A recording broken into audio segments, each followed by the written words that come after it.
அப்பா பாவங்கள், அம்மா பாவங்கள், தீபாவளி பாவங்கள், பொங்கல் பாவங்கள்னு ஏகப்பட்ட பாவங்கள் பார்த்துருப்பீங்க. பட் இந்த உலகத்திலேயே இருக்க முக்கியமான 7 பாவங்கள் என்னன்னு சொல்லி தெரியுமா? நீங்க ஒரு கிறிஸ்டியன் ரிலீஜனை சேர்ந்தவங்களா இருந்தாலும் சரி, இல்ல 7 அப்படிங்கிற ஒரு மூவி பார்த்துருந்தாலும் சரி, இதை பத்தி கண்டிப்பா உங்களுக்கு தெரிஞ்சிருக்கும். என்னடா ரிலீஜனை பத்தி தான் பேசுறானேன்னு சொல்லி பார்க்காதீங்க. பிகாஸ் இந்த 7 சின்ஸும் பைபிள்லயே மென்ஷன் பண்ணப்பட்டிருக்கு. 7ங்கிற படத்துல டேவிட் பின்ச்சர் பிராட் பிட்டை வச்சு செம்மையான ஸ்டோரி லைன்ல ஒரு சைக்கோ கில்லர் இந்த பாவங்களெல்லாம் பண்றவங்களை கொல்ற மாதிரி செம்மையா காட்டியிருப்பாங்க. அதாவது இதுல மென்ஷன் பண்ணியிருக்க பாவத்தை எல்லாம் பண்ணனா ஒரு சைக்கோ கில்லர் வந்து நம்மளை கொன்னுருவான். அதுதான் இந்த படத்தோட கான்செப்டே. இதுல இருக்க ஒவ்வொரு சின்ஸும் உங்க கூட இருக்கவங்க பண்ணிட்டு இருக்கலாம், ஆறு நீங்க பண்ணிட்டு இருக்கலாம், ஆறு உங்க வாழ்க்கையில கண்டிப்பா ஒரு டைம் ஆச்சு நீங்க பண்ணியிருப்பீங்க.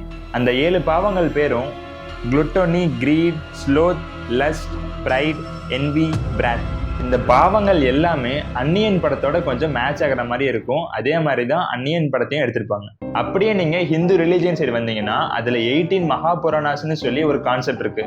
அந்த 18 மகாபுராணாஸ்ல இருந்து நிறைவாகி வந்த கான்செப்ட் தான் Garuda Purana, which is mentioned in Anniyan movie also.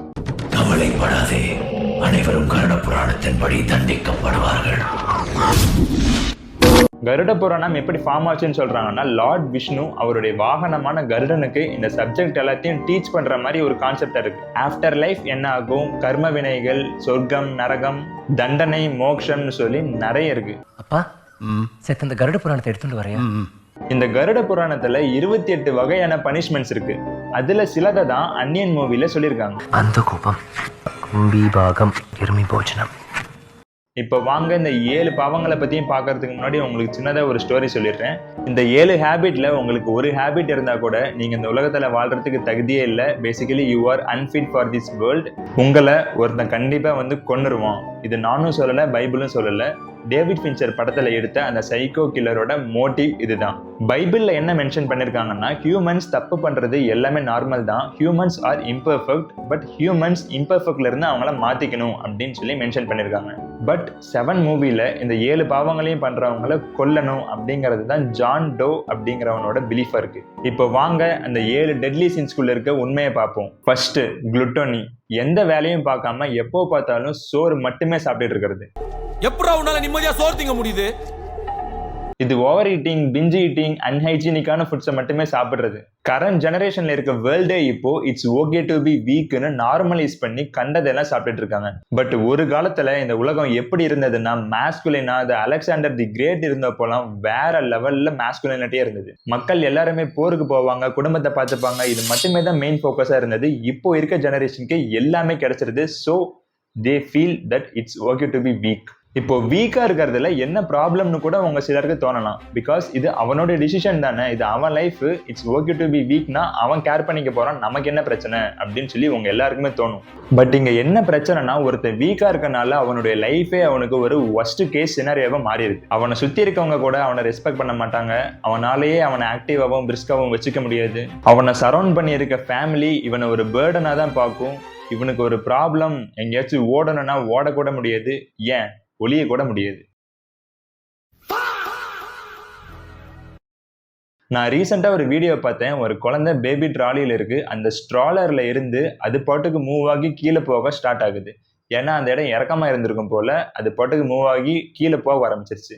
இவன் என்ன பண்ணியிருக்கான், சாப்பிட்டு குண்டா எதுவுமே பண்ணாம ரொம்ப சோம்பேறியா இருந்திருப்பான் போல. இப்பனால ஓடி அந்த குழந்தைய கூட காப்பாற்ற முடியல. இதுக்காக தான் ஹியூமன்ஸ் மாஸ்குலினா இருக்கணும், ஹெல்த்தியான ஃபுட்ஸ் தான் சாப்பிடணும். செகண்ட் சீனுக்கு போலாம். கிரீட், பேராசை. என்னைக்கும் ஆசைக்கும் பேராசைக்கும் நடக்கிற பொருள ஜெயிக்கிறது பேராசை. பேராசைனா நம்ம எல்லாத்தையுமே தப்பு சொல்லிட முடியாது. நல்லதுக்காக பேராசைப்படுறதுல எந்த ஒரு தப்புமே கிடையாது. The name is Siddhartha Abhimanyu. Good luck. எக்ஸாம்பிளுக்கு மணியவே எடுத்துக்கலாம். ஒருத்தர் அதிகமா காசு சம்பாதிக்கணும்னு சொல்லி பேராசைப்படுறதுல தப்பு இல்லை. பட் அது எங்க ப்ராப்ளம் ஆகுதுன்னா, இப்போ காசு மட்டும்தான் எல்லாமே, வேற எதுவுமே தேவையில்லை அப்படின்னு சொல்லி டிசைட் பண்ணி போறப்போ அவனுக்கு எத்திக்ஸ்னா என்ன, மொராலிட்டினா என்ன, இல்லீகலா காசு சம்பாதிச்சாலும் அவனுக்கு ப்ராப்ளமா இருக்காது. இல்லீகலா வந்தாலும் காசு தானே அப்படின்னு தான் பார்ப்பானே தவிர, இதுல மொராலிட்டி இருக்கா, இதுல ஃபெய்த் இருக்கான்னு சொல்லி அவன் கொஞ்சம் கூட பார்க்க மாட்டான். காசுக்காக அவன் ஃபேமிலியும் சரி, அவன் ஃப்ரெண்ட்ஸையும் சரி, எல்லாரையுமே பெட்ரே பண்ணி சம்பாதிச்சாலும் பரவாயில்லன்ற மைண்ட் செட்டுக்கு அவன் மூவ் ஆகிடுவான். எப்படி வந்தா என்ன, காசு தானே அப்படின்னு சொல்லியும் திங்க் பண்ண ஸ்டார்ட் பண்ணிடுவான். ஸ்கேம் பண்றது, பொய் சொல்றது, அடுத்தவனை எப்படிலாம் அடிச்சு சாப்பிட்றது, டோட்டலாக சொல்லணும்னா அவனுக்கு ஹெல்பிங் மென்டாலிட்டிங்கிறது கொஞ்சம் கூட இருக்காது. உங்க கிரீடினஸ்னால இன்னொருத்தங்க பாதிக்கப்படுறாங்கன்னா உங்க எண்ணம் ராங், உங்க திட்டம் ராங், உங்க ஆசை பேராசை wrong. You are totally wrong. Third sin sloth, சோம்பேறி.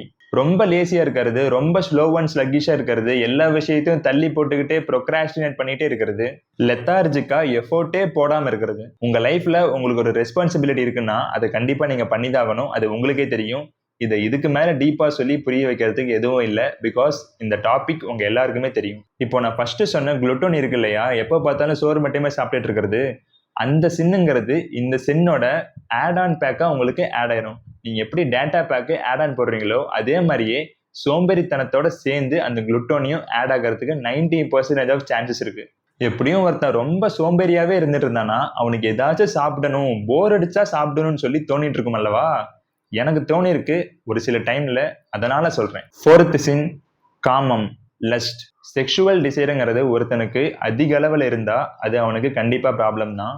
இந்த செக்ஷுவல் டிசைர்னால நிறைய லீடர்ஸும் சரி, பொலிட்டிஷியன்ஸும் சரி ஏகப்பட்ட இடத்துல டவுன் ஆகி அவங்க வாழ்க்கையவே தொலைச்சிருக்காங்க. இதுக்கு எக்ஸாம்பிளா இவ்வளோ டாப்ல இருந்த ஒரு மனுஷன், இந்த உலகமே ஸ்பிரிச்சுவாலிட்டியை பத்தி திரும்பி பார்க்க வச்ச ஒரு மனுஷன், தமிழ்நாட்டில் இருக்க மக்கள் ஃபுல்லா அதுக்குள்ள நிறைய பேர் டீப்பா உள்ள போக வச்ச ஒரு மனுஷன், தமிழ்நாடு, இந்தியா, வேர்ல்டு வைடுன்னு சொல்லி உலகத்துல இருக்க எல்லா மக்களையும் இன்ஃப்ளூயன்ஸ் பண்ணி ஸ்பிரிச்சுவாலிட்டிக்குள்ள கொண்டு வந்த ஒரு மனுஷனுடைய டவுன்ஃபால் எங்க ஸ்டார்ட் ஆகுதுன்னா இந்த லஸ்ட்டுங்கிற ஒரு இடத்துல தான். ஆன்மீகம், ஸ்பிரிச்சுவாலிட்டின்னு சொல்லி வேற என்னென்ன வேலைலாம் பண்றாங்கன்னு அவ்வளோ அலகேஷன்ஸ். பட் அது உண்மையா என்னன்னு தெரியல. ஃபிஃப்த் சின் ப்ரைட், பெருமை, தற்பெருமை. ப்ரைடுங்கிறது நம்ம செல்ஃப் ரெஸ்பெக்டுக்காக, செல்ஃப் எஸ்டீம்காக இருக்கிறது வேற. பட் எப்போ அது ஈகோவா, அரகன்ஸா, நான் மட்டும்தான், எனக்கு கீழே தான் மற்றது எல்லாமே சொல்லி தலகணம் வருதோ அங்கதான் இந்த ப்ராப்ளம் ஸ்டார்ட் ஆகுது. தற்பெருமைக்காகவே நார்சிசிஸ்டா மாறிய ஆட்கள் கூட இருக்காங்க. இந்த இடத்துல தான் இது ஒரு சின்ன கருதப்படுது. ஹியூமிலிட்டி, ஹியூமனிட்டி, மனிதநேயம் இப்படிங்கிற ஒரு தாட்டே அவங்களுக்கு இல்லாம அவங்க மட்டும்தான் நான் தான் அப்படின்னு சொல்லி அவங்க தலகாணத்துல இருப்பாங்க. 7ங்கிற மூவில ஒரு பெண்ணை வச்சுதான் இந்த சீனை காட்டியிருப்பாங்க. அதை மட்டும் நான் சொல்லிடுறேன். ஒரு பொண்ணு ரொம்ப அழகா இருப்பா, அவளுக்கு அவ மட்டும்தான், நான் மட்டும்தான் ரொம்ப அழகு அப்படிங்கிற ஒரு ஆணவம், அகங்காரம். அதனால இந்த சைக்கோவில் என்ன பண்ணுவான், அவன் மூக்கு இருக்கு இல்லையா, அந்த மூக்கை கட் பண்ணிடுவான். இதுல முக்கியமா நீங்க ஒன்று நோட் பண்ணணும், இதுக்கு முன்னாடி இருந்த எல்லாத்தையுமே அவன் கொன்னுகிட்டு தான் இருந்தான். பட் இந்த பொண்ணை மட்டும் அவன் கொல்லலை. இந்த பொண்ணுக்கு அவ அழகுங்கிற அகங்காரத்தை நீக்கணும் அப்படின்னு சொல்லி மட்டுமே தான் அவன் நோஸை கட் பண்ணியிருக்கான். இப்போ அவளுக்கு 2 ஆப்ஷன் தரான். இப்படியே நீ இந்த அலங்கோலமான ஃபேஸ்ல மூக்கே இல்லாம வாழ்ந்துகிட்டே இரு, அதுக்காக நீ யாரை வேணா கால் பண்ணி உன்னை காப்பாற்ற கூப்பிட்டுக்கோன்னு சொல்லி ஒரு ஃபோனையும் ஒரு கையில கொடுக்குறான். இன்னொரு கையில இந்த மூஞ்செல்லாம் வச்சுக்கிட்டு வாழ முடியாது, நான் ஒரு கேவலமான லைஃப்பை லீட் பண்ண விரும்பலன்னு சொல்லி நினைச்சின்னா இந்த தூக்க மாத்திரையை போட்டுக்கிட்டு நீயே செத்துருன்னு சொல்லி இன்னொரு கையில தூக்க மாத்திரையும் கொடுக்குறான். பட் இவங்க என்ன பண்ணிருக்காங்க, தூக்க மாத்திரையை போட்டுக்கிட்டு அவங்க லைஃபை எண்ட் பண்ணிட்டாங்க.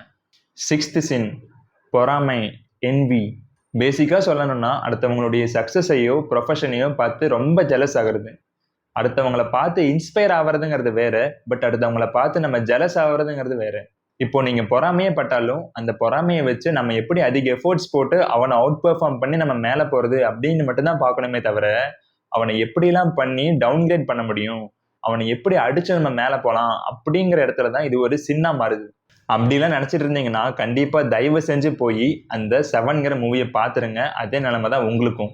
ஃபர்ஸ்ட் ஆஃப் ஆல் நீங்க பொறாமையே படக்கூடாது. லைஃப் இஸ் அன்ஃபேர் தான், ஐ அக்ரி. ஒருத்தனுக்கு எல்லாமே இருக்கும், எல்லாமே கிடைக்கும், ஸ்பெஷல் டேலண்ட்ஸ் இருக்கும், நமக்கு எதுவுமே இருக்காது, எதுவுமே கிடைக்காது, ரொம்ப கஷ்டம்தான். பட் இருந்தாலும் ட்ரை பண்ணுவோம். I genuinely believe that stubborn mindset will never fail. ஒருத்தனுக்கு ரொம்ப சீக்கிரமாவே கிடைக்கிற விஷயம் உங்களுக்கு ரொம்ப பொறுமையா தான் கிடைச்சிருக்கா, இட்ஸ் ஓகே, கிடைச்சிருக்குல்ல, பி ஹாப்பி வித் தட். 7வது சின் பிராத், கோபம், ஆங்கர். இதுதான் கடைசி சின்னும் கூட.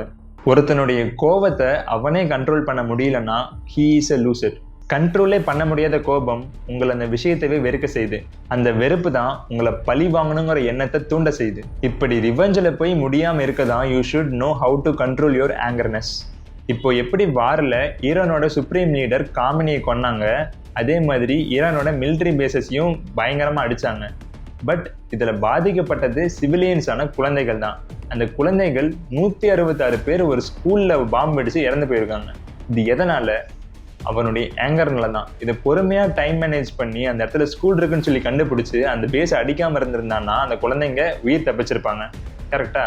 பட் அவன் ஆங்கரை கண்ட்ரோல் பண்ண முடியாம சீக்கிரமா லான்ச் பண்ணி அந்த மிலிட்டரி பேஸ் அடிச்சாலும் சரி, அந்த குழந்தைங்களை அடிச்சாலும் சரின்னு சொல்லிட்டு அடிச்சிருக்கான்.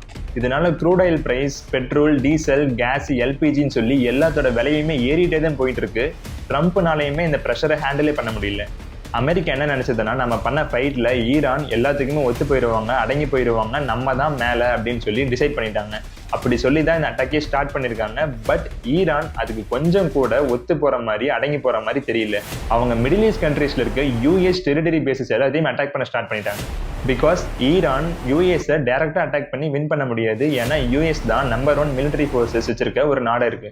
ஆமா, இப்போ நான் எதுக்கு ஜியோ பாலிடிக்ஸ் பத்தி பேசிட்டு இருக்கேன்? ஓகே, இப்போ மெயினா என்னன்னா, இந்த ஆங்கரை நீங்க கண்ட்ரோல் பண்ணும். அதுக்காக தான் இந்த ஸ்டோரியவே சொன்னது. ஏதோ ஒரு விஷயம் எக்ஸ்டர்னல் ஃபேக்டர்னால பாதிக்கப்பட்டு அந்த ஆங்கர்னால மற்றவங்களும் பாதிக்கப்படுறாங்க. இந்த 7 பாவங்களையும் நீங்க இன்டென்ஷனால பண்ணாம இருந்தீங்கன்னா, நீங்க ஒரு கிரேட் பிலாசபிக்கல் லைஃபை லீட் பண்ணலாம். ஒரு கிரேட் ஹியூமனாவும் உங்க லைஃபை லீட் பண்ண முடியும். இது போல ட்ரெமெண்டஸான கான்டென்ட் பார்க்க இந்த சேனலை மறக்காம சப்ஸ்கிரைப் பண்ணிக்கோங்க. பிகாஸ் இந்த வீடியோக்கு நான் அவ்வளோ எஃபோர்ட்ஸ் போட்டிருக்கேன்.